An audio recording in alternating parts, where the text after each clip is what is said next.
Valentine's Day kind of feels like a test you didn't realize you signed up for. Like, are you lovable? Are you chosen? Are you doing love right? Yeah. And if the answer is no, you're supposed to just like wait it out. Or power through it with chocolate and a brave face? Honestly, I think we've all done it at least once. At the tub of ice cream? Yeah. Oh my gosh. Yeah. Oh, your teddy bears when you were in high school, right? Mhm. Gosh, yeah. I forgot. They or like if your parents didn't get you one of those like paid for Valentine's Day things that you got at school. Did you have that? We had them that we could get for each other. Not our parents didn't do it, but we could like buy Valentines for like you could send like Valentine grams or, candy gram things. Oh, that's so cute. Yeah, in Catholic school, those Catholic schools. It was like people would get Valentines from their parents that they would need to like purchase. It was like Oh. you had to buy something and then you'd get this Valentine from your parent with like chocolate or something in Mm, class. And if your parents didn't do it, then you just didn't get one. Isn't that that's terrible? that's terrible. That's awful. That's really Isn't bad. that bad? Oh, I mean, I think my parents did it a oh. couple of times, but like, what a way to, okay, commodify. Welcome back to Unpacking the Closet, the Queer Joy editions. I'm Geri. And I'm Caitlin. This season, we're exploring how queer joy shows up, not just in moments of fun, but as something sacred, political, and deeply human. Today we're talking about, you guessed it, Valentine's Day, but not in a shiny pink surface level kind of way. No, we don't do that here. No. More like, where did these expectations come from? And why do so many of us feel weird around this day? I mean, look, we're not here to cancel Valentine's Day. If you love it, truly amazing. But what we're doing is slowing it down, looking at how love became something with rules attached and noticing when those rules don't fit our real lives. Yeah. I mean, I love Valentine's Day. I look, I dressed up specifically for it. You've got roses. Okay. It's not that I don't love it, It's a great theme. but this is all about context and like, how did we get here? Absolutely. And historically, Valentine's Day starts with a Christian feast day honoring Saint Valentine. Hmm. Actually, more than one Valentine, depending on which record you're looking at. Yeah. Already messier than greeting cards. Exactly.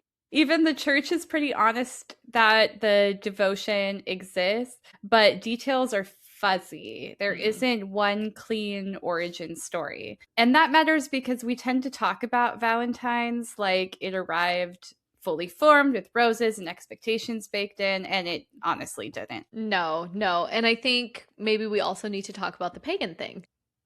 We do. There was a Roman festival in mid February called Lupercalia. It had themes of purification, fertility, and actually, that's kind of the mid February. It's actually the whole festival of that month, I think, is how we get the actual month of February. They used to call it something similar. Yes. Yeah, yeah. So what we can't necessarily say is that this is one of those holidays, right, that we've talked about in the past where it's just a copy and paste where maybe the Catholic Christian Church took the pagan holiday and then just did it with better branding. We Hmm. don't really know for sure if that's what happened or if it was just like a coincidence, but most historians seem to feel that it's more of an overlap and like influencing each other rather than like direct replacement. Exactly. So the romance comes later, right? Medieval Europe, love medieval Europe. We got real romantic in that era. Very happy about it. We And also had a lot of poetry. war. Well, yeah, it was very, very interesting. Medieval Europe is so like yin and yang almost. It's like you've got on one side you've got all the war, and on the other side you've got all the poetry, and you're like, what is happening? But yeah, we get Geoffrey Chaucer, and Chaucer writes about birds choosing their mates on Saint Valentine's Day in the Parliament of the Fowls, and that imagery really sticks. We really have poets to blame for everything. Always, always. Look at Shakespeare. Always. Once love becomes romanticized, it also becomes idealized. And that's kind of where things start to get a little dicey here. Absolutely. I mean, modern Valentine's Day culture centers one kind of love as the gold standard: romantic, partnered, usually monogamous. Yeah, and everything else kind of feels like it's just waiting in the wings, pushed off to the Mm-hmm. side. Exactly. A friendship, chosen family, community. Valentine's assumes a lot of things, but doesn't necessarily focus on those. It assumes energy, money, mobility, emotional bandwidth, all Yeah, the things. it really does. If you're other, I say this with quotes Mm-hmm. because, but if you're like disabled, chronically ill, neurodivergent, exhausted, love doesn't always look like reservations at a restaurant and grand gestures Mm-hmm. and activities where you have to go out and do something and prove your love. Sometimes it looks like resting next to the someone that you love or care for, and not really having to explain yourself. Exactly. I think we kind of skip the whole checking in Mm, with your partner about, what you want from love too. mm. It's not usually something we like move slowly to. I think with those grand gestures too, there's just so much commodification in it. Like, I don't have any qualms with Valentine's Day as a holiday itself. I mean, it's nice to celebrate love, Yeah. but I think there is like this major focus on romantic love and not enough on like maybe the love we have in our lives. Like, I love seeing those like Galentine get-togethers Yeah. with other people. Yeah. Or even like anti Valentine get togethers. I think those are really funny. That's so cool. What do you mean? Like, yeah, like I've seen a lot of single people get together with all of their friends and have like an anti Valentine's Day Oh, and like anti. Yeah, yeah, just yeah. decide, yeah, like, yeah, I know I say anti, sorry. I That's was just like, auntie, poor, all the aunties that's get just poor together. pronunciation. She's like, aunties? Wait, I was like, wait, where's my how can celebration? I? All my I'm a gay nephews. auntie. Like, why aren't my nephews sending me cards? That's funny. Oh. Anti. I should say. Anti. You're I really right. should be more. I should be more clear with my with my pronunciation. It's all good. No, I remember when I was younger, people had a lot of like anti Valentine's Day Hmm. parties, but I think as we get older, maybe because people are oftentimes in relationships, you just don't see that kind of still happen as much. Yeah. Yeah. I've definitely like in terms of grand gestures, right? And speaking about like being chronically ill and not always being up for things. Mm-hmm. Like Claire and I are going out to dinner this year. We did make reservations, but the last couple years, honestly, we didn't go out and do anything. And I planned like a whole last year. I just did a whole like staycation. And I put our tent up while Claire wasn't, I think she was at work. I put our tent up in the backyard and I set our TV up on our porch and like had this whole like I put our little like Oh, that's folding table out so there. cute. Yeah, and we just had like a camping, like an at-home camp staycation. And like I bought the dogs cute little like onesies and I bought like just a cute little things from like the Dollar Tree and stuff. Nothing crazy, just to decorate with. And we watched Claire's favorite like lesbian rom-com and like had our food outside and then slept out in our tent. Oh, And it that's was so really fun. fun. Yeah. Like it doesn't really need to be something that you're doing so everyone else sees that you love that person, like that you're proving that love, and not everybody can do that. I think that's a really good point because I think with like social media, Mm, where everything suddenly becomes a performance. And it's not so much about the feeling or appreciation of the other person, but more of like a performance for that. Like that was something that was very special to the both of you. yeah. And I don't know if it was Instagram worthy or not, but that's a lot of people will just do things for the gram instead of, let me see what my partner will actually appreciate. Yeah, yeah, you just because I'm pretty sure it fell on like a weekday, and I was like, who wants to like after you've worked all day have to come home and then get dressed up and then go back out? You know what I mean? Well, Like, because there's more to love than the performance of it. yeah. For instance, Bell Hooks talks about love as a practice. Mm, And, you know, she says it really simply, love is an action, never just a feeling. And Mm. I don't think she's talking about like an action or a ground gesture in that way, but really talking about how you show love to the people around you in your community, etc. And you can do that in all kinds of ways that don't have to be some kind of like, here's an expensive cruise to the Bahamas or something. Yeah, it's not really about like the performance of it. It's like how are you actually showing up and Hmm. giving that love in meaningful ways. Right. Because it's about the substance, really. Yeah. She's really clear that love is about whether someone's actions support your growth and your dignity, and not whether it looks impressive from the outside. Mm. Yeah, and she also makes space for love that like isn't romantic, like you Mhm. were saying, right? Absolutely. Friendship counts, community counts. Bell Hooks talks about love as a political act, even choosing to Mm. care in a culture that rewards this domination, commodification. It's just, it's a different kind of practice when you look at love from that lens. Yeah, and I think that really ties in with a lot of things we've said throughout this podcast too. Even if she didn't mean it right in a queer way, I don't know, Hmm. but loving in general in the queer community and a lot of times in the disabled community is also a political act. Just Absolutely. the fact that you've chosen to love somebody and somebody else has chosen to love you and you're going to defy what everyone else thinks. I think we do talk a lot about queer love and how that is political, but I don't think people really realize how political it is for disabled people too, because for some reason people who aren't disabled, I don't know, tend to have this feeling that like disabled people aren't as worthy of love. Like they Yeah, don't I could see that.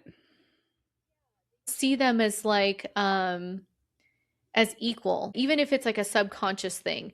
So you'll hear a lot of people without disabilities say things like, "Oh my gosh, wow, you're so lucky to have a partner. I don't even have someone like that." Ooh. Or like, "Wow, I can't believe your partner does XYZ. Mine doesn't even do that for me and I'm not blank." Right? And they don't think about how that comes out. But Oh, that's bad. because Hmm. again, I love Molly Burke. She's one of my favorite YouTubers, and she's talked about this quite a bit, and especially recently because she gets it a lot because she's blind. Yeah, so you can really see how that goes into what you were saying, that love in a lot of different aspects, in a lot of different spaces, love is a political act. It's a act of defiance against a lot. If you're not the norm, if you're not the thing that the exact thing that they're catering to, then your love is a political act. Absolutely. Yeah. Absolutely. I mean, because, wow. I mean, just those statements are so inexcusable,